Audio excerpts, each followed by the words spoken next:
ছাত্রদল কেন্দ্রীয় সংসদ কর্তৃক ঘোষিত অবৈধ সরকারের প্রহসনের নির্বাচনের বিরুদ্ধে বিক্ষোভ সমাবেশে উপস্থিত আজকের সভার সম্মানিত সভাপতি,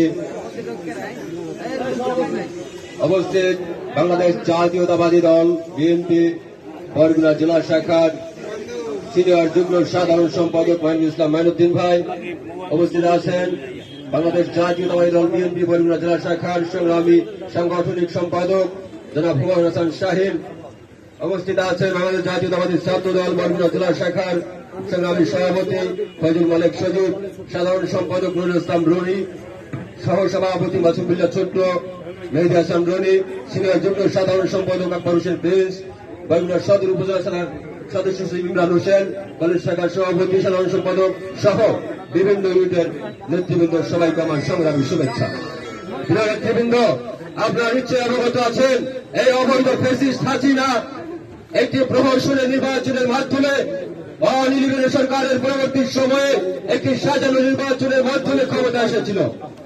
তারই ধারাবাহিকতায় বাংলাদেশি নির্বাচন ব্যবস্থাকে সম্পূর্ণ ধ্বংস করে দিয়ে তাদের ইচ্ছা মতো আগের রাতে ভোট কেটে বারবার তারা ক্ষমতা দখল করে আছে। তারই ধারাবাহিকতা আমরা লক্ষ্য করলাম ঢাকা 18 সালে একটি প্রহসনের নির্বাচন এবং সেই নির্বাচ্য বেহায়া বেহুদা নুরহুদার অধীনে আবার একটি প্রহসন নির্বাচন আমরা লক্ষ্য করলাম। আপনাদের কি মনে হয় এই দক্ষিণ এশিয়ার সর্ববৃহৎ গণতান্ত্রিক দল বাংলাদেশের 80% গণমানুষের দল বাংলাদেশ জাতীয়তাবাদী দল বিএনপি 1,86,000 ভোটের এগেনস্টে মাত্র 468 ভোট পায়? এটা কি বিশ্বাসযোগ্য? দেখুন বন্ধুরা, এভাবেই চলছে প্রহসন, বারবার প্রহসন করছে অবৈধ সরকার। আর নয়, এই মিথ্যাবাদী এই ফ্যাসিস্ট হাসিনাকে অবৈধ মস্তক থেকে টেররিস্টে নামানোর জন্য অচিরেই এক দফা আন্দোলনের কর্মসূচি আসবে ইনশাল্লাহ। আমরা সেই কর্মসূচিতে ছাত্রদল জাতীয়তাবাদী ছাত্র দলের সকল ইউনিট ঐক্যবদ্ধভাবে বুকের তাজা রক্ত ঢেলে দিয়ে সেই সংগ্রামে জয় হব ইনশাল্লাহ।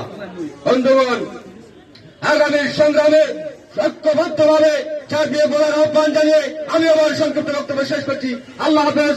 বাংলাদেশ জিন্দাবাদ, জাতীয়তাবাদী ছাত্র দল জিন্দাবাদ। আসসালামু আলাইকুম।